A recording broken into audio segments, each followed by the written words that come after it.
Hello all, welcome to బండి let's talk. ఈరోజు పొద్దున్న నుంచి ఈ డేటా బ్రీచ్ ఆంధ్రప్రదేశ్లో ప్రజలకు సంబంధించినటువంటి డేటా చోరీ జరుగుతూ ఉంది. డేటాను ప్రాపర్గా యూజ్ చేయట్లేదు, ప్రైవసీగా మెయింటైన్ చేయట్లేదు అని చెప్పేసి పొద్దున్న నుంచి సాయంత్రం వరకు ట్విట్టర్లో వార్ నడుస్తూ ఉన్నట్టుంది. ఇద్దరు వ్యక్తుల మధ్య జరిగినటువంటి వార్ కాస్త సంభాషణ కాస్త అది మొత్తం రాష్ట్రము ఆ తర్వాత దేశం మొత్తం పాకిపోయినట్టు తెలుస్తూ ఉంది.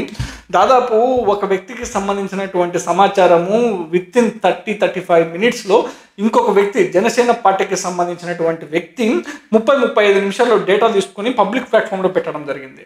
ఎగ్జాక్ట్గా తను ఉన్నటువంటి లొకేషను, తన ఫోన్ నెంబరు, తన IMEI నెంబర్స్తో సహా తన ఫ్యామిలీకి సంబంధించినటువంటి ఫోటోలు, తన ఫ్యామిలీకి సంబంధించినటువంటి కాంటాక్ట్ డీటెయిల్స్, తనకు ఎంతమంది పిల్లలు ఉన్నారు, తను ఏం చేస్తూ ఉన్నారు అనేది మొత్తం డేటా అంతా ఒక జేఎస్పీ పార్టీకి సంబంధించినటువంటి ఒక పార్టీ క్యాడర్, ఒక జనరల్ పబ్లిక్ తీసుకొచ్చి సోషల్ మీడియాలో పెడతా ఉంటే కనుక మొత్తం దేశంలో ఉన్నటువంటి మొత్తం అన్ని మీడియా ఛానల్స్ కానీ, దేశంలో ఉన్నటువంటి ఎక్స్పర్ట్స్ కానీ, కొద్దిగా అవేర్నెస్ ఉన్నటువంటి పీపుల్ కానీ ప్రతి ఒక్కరు క్వశ్చన్ చేయడం జరుగుతూ ఉంది. రోహిణి సింగ్ అని చెప్పేసి ఫేమస్ జర్నలిస్ట్ కూడా పవన్ కళ్యాణ్ని డైరెక్ట్గా అటాచ్ చేసి క్వశ్చన్ చేయడం జరిగింది. ఇవన్నీ చూస్తూ ఉంటే కనుక ఇవన్నీ చూసిన తర్వాత దాదాపు మధ్యాహ్నం 2 గంటల 3 గంటల ఆ టైంలో జేఎస్పీ శతాగ్ని టీం కొద్దిగా తేరుకొని వాళ్ళ క్యాడర్కి 6 సూచనలు చేయడం జరిగింది. ఈ 6 సూచనలు ఏంది? ఈ 6 సూచనల్లో పవన్ కళ్యాణ్ ఫాలో అవుతున్నాడా లేదా? ఎందుకంటే పార్టీ ప్రెసిడెంట్ కాబట్టి, ఆయన జనసేన పార్టీ ప్రెసిడెంట్ కాబట్టి ఆయన ఫాలో అవుతున్నాడా లేదా, ఆయన మీద నా ఒపీనియన్ ఏంటి, తర్వాత క్యాడర్ గురించి తర్వాత మాట్లాడదు. ఎందుకంటే క్యాడర్ అనేటోళ్ళు మాబు వాళ్ళు అది చాలా వల్గర్గా ఉంటారు. ఎస్పెషల్గా మీరు కానీ జేఎస్పీ ఎవరైతే క్యాడర్ ఎవరైతే ఉంటారో, జేఎస్పీ జనసేన పార్టీ క్యాడర్ ఎవరైతే ఉంటారో ట్విట్టర్లో కానీ ఫేస్బుక్లో కానీ especially most of the times వాళ్ళు వచ్చేసి పర్సనల్ అటాకింగ్ చేయడం కానీ, లేదంటే బాడీ షేమింగ్ చేయడం కానీ, ఏదైతే డిస్కషన్ నడుస్తూ ఉంటుందో ఆ డిస్కషన్ని డీరైల్ చేయడం తప్పితే వాళ్ళు ఏ రోజు కూడా 1-to-1 డిస్కస్ చేసినటువంటి నేను ఎక్కడ కూడా చూడలేదు. దాదాపు నేను 4 months అవుతుంది ఎఫెక్టివ్గా ట్విట్టర్ను వాడుతూ ఉన్నాను. నేను వాడుతున్నప్పుడు 4 monthsలో కానీ నేను పెట్టినటువంటి ట్వీట్కి వాళ్ళు కంప్లీట్గా డిబేట్ను ఆ పాయింట్ నుంచి డీరైల్ అయిపోయేసి పర్సనల్ అటాకింగ్ చేయడం కానీ, లేదంటే బాడీ షేమింగ్ చేయడం కానీ, క్రిటిసైజ్ చేయడం కానీ, అబ్యూజ్ చేయడం కానీ చేస్తారు తప్పితే కాంటెంట్ను ఏ రోజు కూడా డిబేట్ చేసేటువంటి పరిస్థితి లేదు వాళ్ళ దగ్గర అంత కాంటెంట్ కూడా ఉందని కూడా నాకైతే నమ్మకం లేదు. తర్వాత చూడండి, ఈరోజు సడన్గా మధ్యాహ్నం తేరుకొని జనసేన పార్టీ 6 పాయింట్లు వదిలినట్టు తెలుస్తూ ఉంది. జనసేన పార్టీ క్యాడర్ మీరు ఎలాగ ఉండాలి, మీరు ఎలాగుంటే సమాజంలో జనసేన పార్టీ బతికి బట్ట కడతారని చెప్పేసి వాళ్ళు 6 పాయింట్లు వదిలారు. ఈ 6 పాయింట్ల మీద నా ఒపీనియన్ చెప్తాను చూడండి. సోషల్ మీడియా జన సైనికులకు సూచనలు చేస్తూ ఉంది. 6 సజెషన్ చేసింది. ఫస్ట్ సజెషన్ ఏంటంటే, రాజకీయ పరంగా చేసే విమర్శలన్నీ కూడా అర్థవంతంగా ఉండాలి.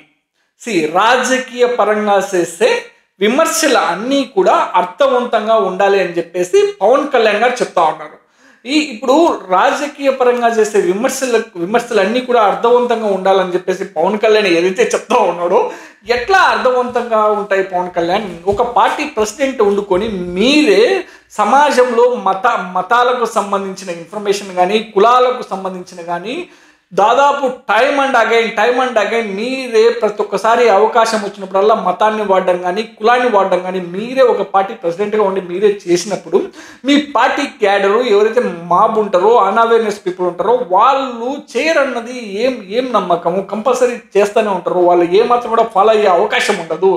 తర్వాత ప్రత్యర్థులపై ఎప్పుడూ కూడా అసభ్యకరమైన భాష వాడరాదు. ఇది ఏమాత్రం కూడా మీ పార్టీకి సూటబుల్ కాదు పవన్ కళ్యాణ్. ఎందుకంటే మీ పార్టీలో ఉన్నటువంటి క్యాడర్ మీరు చూడండి, మీరు కంప్లీట్గా వాళ్ళ లాంగ్వేజ్ కానీ, వాళ్ళ బాడీ లాంగ్వేజ్ కానీ, వాళ్ళ యూజ్ చేసే లాంగ్వేజెస్ కానీ, ట్విట్టర్ ప్లాట్ఫామ్లో కానీ, ఫేస్బుక్ ప్లాట్ఫామ్లో కానీ వాళ్ళు కంప్లీట్గా జనాలని స్కోల్ చేయడము, అబ్యూజ్ చేయడము, దారుణమైన భాష వాడడంలో వాళ్ళకు పెట్టినటువంటి విద్య, వాళ్ళు దాంట్లో మాత్రమే నిష్ణాతులు. కానీ జనాలకి డిబేట్లో పార్టిసిపేట్ చేసి డిబేట్లో ఏదైతే ఇష్యూ రైజ్ చేసి ఉంటారో ఆ ఇష్యూనికి వాళ్ళకు ఉన్నటువంటి ఒపీనియన్లు కన్వే చేయడం నేను ఏ రోజు కూడా చూడలేదు. వాళ్ళ ఇంట్రెస్ట్ మొత్తం దాదాపు జనాలని క్రిటిసైజ్ చేయడము, అబ్యూజ్ చేయడము, ఎవరైతే లైన్ ఫాలో అవుతుంటారో వాళ్ళని క్రిటిసైజ్ చేయడం తప్పితే, వాళ్ళని ఎవరైతే క్వశ్చన్ చేస్తారో వాళ్ళని క్రిటిసైజ్ చేయడం తప్పితే వాళ్ళు ఏ రోజు కూడా ప్రత్యర్థులు చేస్తే ఆరోపణలని తీసుకొని ఈ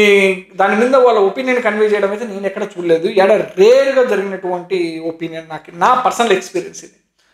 రెండో పాయింట్, సమస్యలపై ప్రశ్నించేటప్పుడు ఓర్పుతో, సమస్య పరిష్కార ధోరణితో మాట్లాడాలి. నాకు తెలిసినంత వరకు ఈ ట్విట్టర్ ప్లాట్ఫామ్లో కానీ, ఈ ఫేస్బుక్ సోషల్ మీడియాలో కానీ ఎవరైతే జేఎస్పీ పార్టీకి సంబంధించినటువంటి సింపథైజర్స్ కానీ, జేఎస్పీ పార్టీకి సంబంధించినటువంటి క్యాడర్ ఎవరైతే ఉంటారో వీళ్ళకి ఓర్పు కాదు కదా, ఏమాత్రం కూడా ఓర్పు ఉండదు. నాకు తెలిసినంత వరకు అంత కాంటెంట్ ఉండదు. వీళ్ళు కంప్లీట్గా రామ్ గోపాల్ వర్మ అన్నట్టు వీళ్ళంతా directionless people, senseless people, they don't have awareness. I think ఒకనొక టైంలో రామ్ గోపాల్ వర్మ పవన్ కళ్యాణ్ ఫాలోయర్స్ని, మహేష్ బాబు ఫాలోయర్స్ని కంపారిజన్ చేసినప్పుడు Mahesh Babu followers they are more direction rather than the useless people of Pawan Kalyan అని చెప్పి చెప్తా ఉండేటోడు. నాకు అదే అనిపించింది ఈ పాయింట్ చూసిన తర్వాత కూడా.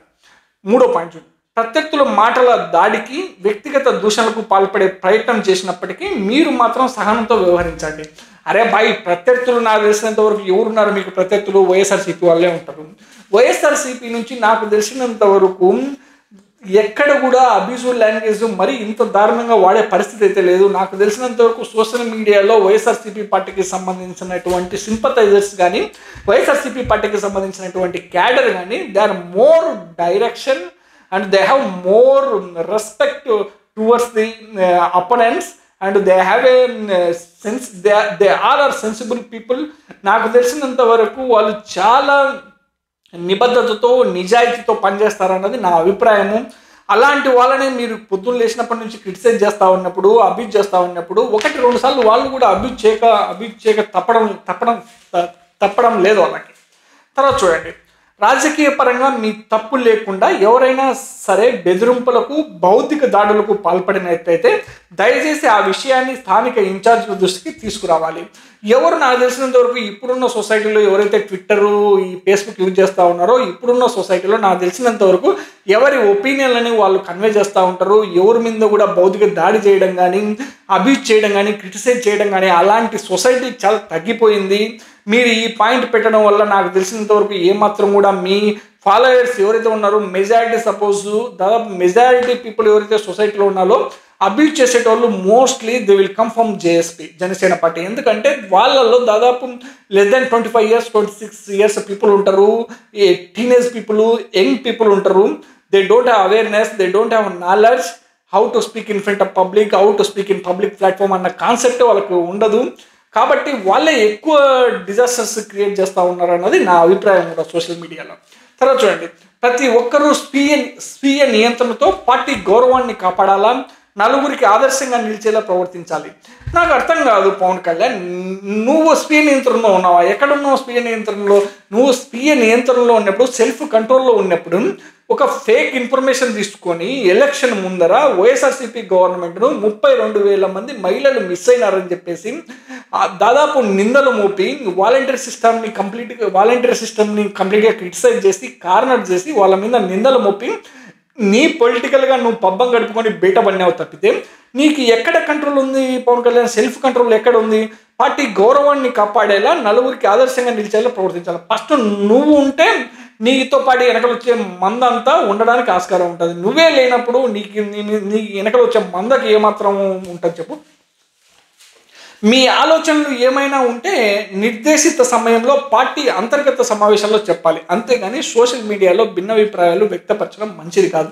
ఇది నాకు తెలిసినంతవరకు ఈ పాయింట్ ఎందుకు చెప్తా ఉన్నానంటే, ఈ మధ్య ఈ కూటమిలో ఈ జేఎస్పీకి సంబంధించినటువంటి కొంత క్యాడరు టీడీపీ పైన క్రిటిసైజ్ చేస్తూ ఉంది, కంప్లీట్గా అటాక్ చేస్తూ ఉన్నారు. వీళ్ళు కంప్లీట్గా ట్విట్టర్లో ఫైట్ చేసుకోవడం వల్ల అవి దాదాపు మెయిన్ స్ట్రీమ్ మీడియాకి, కొన్ని మెయిన్ యూట్యూబ్ ఛానల్స్ కూడా ఎక్కుతూ ఉన్నట్టున్నాయి. అందుకు ఈ పాయింట్ కన్వే చేయడం జరిగినట్టుంది. ఇంత తప్పితే ఈ 6 పాయింట్లలో నాకు తెలిసినంత వరకు ఏ ఒక్క పాయింట్ కూడా జనసేన పార్టీకి సంబంధించిన క్యాడర్ కానీ, సింపథైజర్ కానీ ఫాలో అవుతున్నారు అన్నది అయితే, ఫాలో అవుతారని కూడా నాకు నమ్మకం లేదు. వాళ్ళు ఇంతవరకు ఫాలో కాలేదు, ఇప్పుడు కూడా ఫాలో అవుతారని నాకైతే నమ్మకం కూడా లేదు. చూద్దాం ఎట్లా కొనసాగుతుంది ఈ జేఎస్పీ పార్టీ, వీళ్ళ మనుగడ ఏంటి, వీళ్ళ పరిస్థితి ఏంటనేది చూద్దాం రాబోయే రోజుల్లో. Thanks for watching so far. Have a nice day.